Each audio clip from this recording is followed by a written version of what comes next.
Fala galera, questão hoje super interessante da banca FGV, que dizia o seguinte, ó, um gavião encontra-se no ponto A quando avista um pardal no ponto B. A distância entre A e B é de 120 metros. O gavião voa a 50 metros por segundo em linha reta para alcançar o pardal.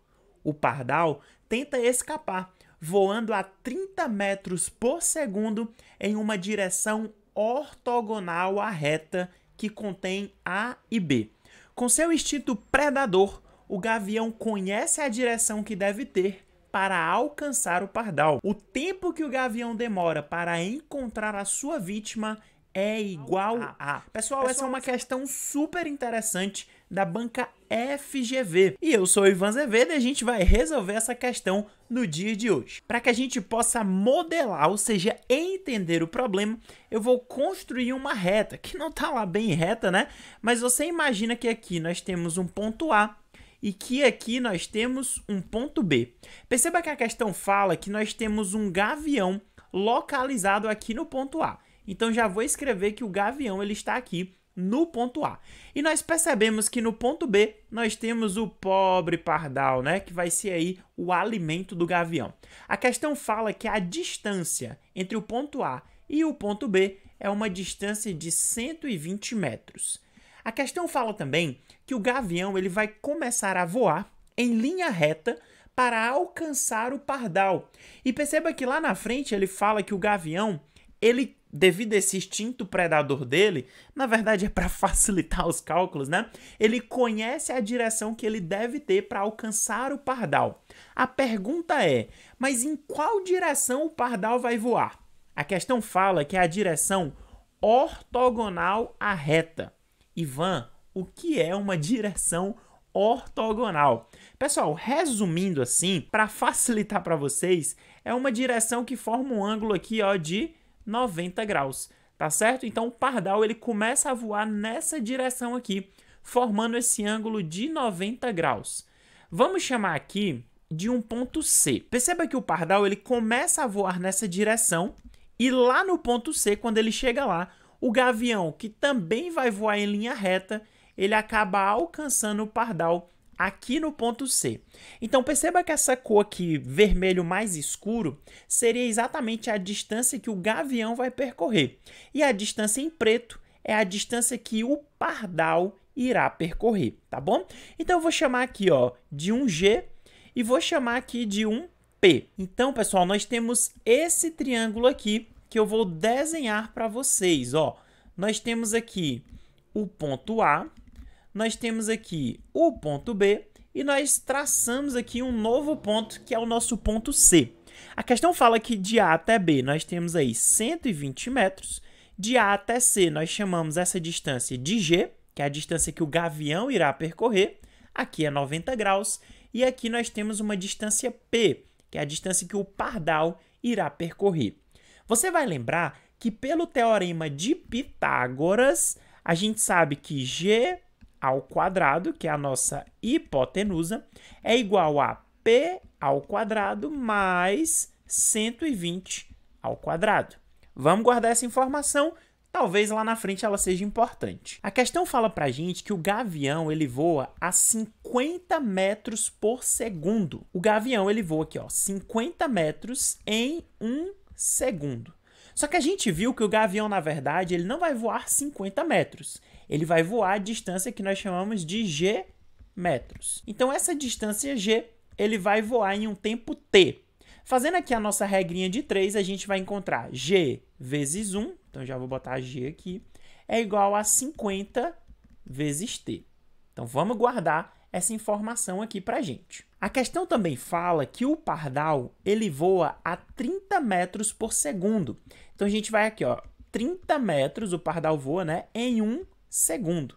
Só que a gente viu que o pardal ele não voa só 30 metros, né? Ele voa aí P metros. Em quanto tempo? Pessoal, o mesmo tempo T. Por qual motivo?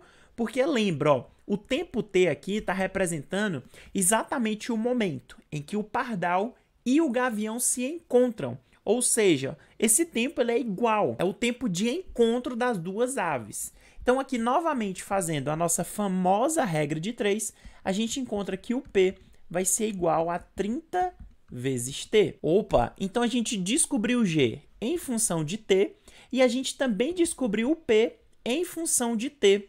Agora a gente pode voltar lá na nossa equação, lá na equação onde a gente aplicou o teorema de Pitágoras e fazer as devidas substituições. Então, no lugar do G, nós vamos botar aqui, ó, 50t. Lembra que é tudo aqui elevado ao quadrado. Isso é igual a 30t, também elevado ao quadrado, mais 120, também elevado ao quadrado. Vamos fazer aqui esses cálculos que não vão ser tão complicados assim, ó. 50 elevado ao quadrado é 2.500 vezes t elevado ao quadrado, né? É igual 30 elevado ao quadrado dá 900. 900t ao quadrado. Mais 120 ao quadrado, 14.400.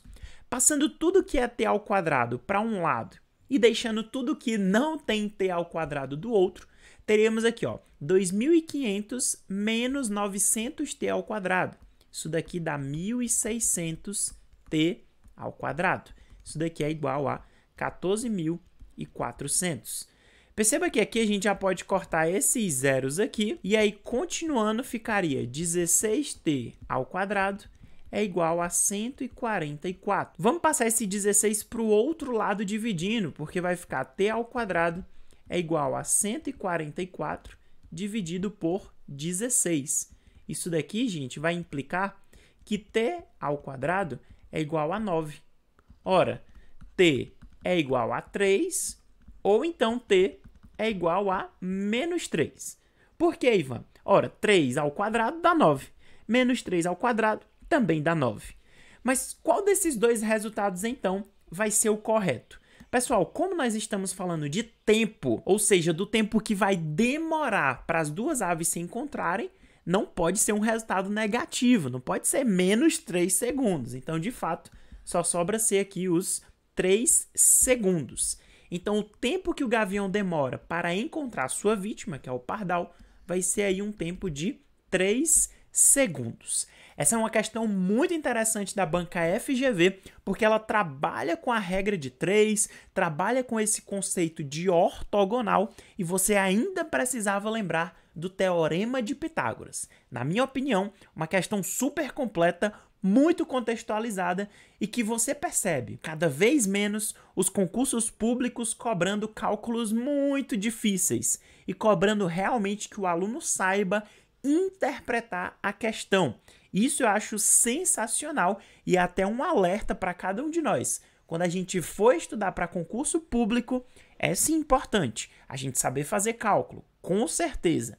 É sim importante a gente aprender a simplificar as coisas, com certeza. Mas olha, o mais importante mesmo é saber montar o problema, é entender o problema. Como que a gente consegue fazer isso? Treinando, né? Quanto mais questões a gente faz, mais craque a gente vai ficar na resolução de cada uma delas. No mais, esse foi o nosso vídeo de hoje. Espero que vocês tenham curtido essa questão. Beijão pra vocês e ó, valeu!